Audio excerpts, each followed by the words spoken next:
All right, so we're gonna talk a little bit about how you're gonna pack if you're just gonna make this a simple run, a trial as you are into bike packing.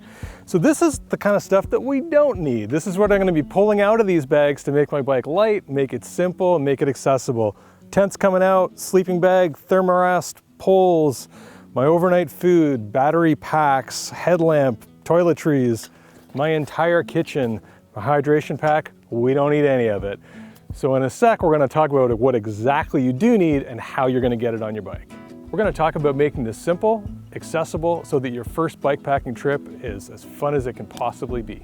And here we have it. For a weekend out or a couple of days at a local or more or less local resort, this is all you need. We've got my evening pants. I've got a halfway decent shirt to wear.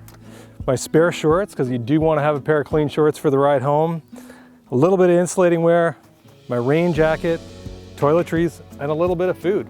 That's about it. It's really all you need, and it's mostly stuff what we have kicking around our homes. So I would say that one thing that's really important here is to switch to what we call a side load bottle cage, which allows you to get your water while you have a frame bag on. So you'll see that I've swapped those already. I'm not gonna be carrying that Camelback. Bottles are gonna go right here. So we'll take a minute now to pack up, and you'll see just how quickly this goes together.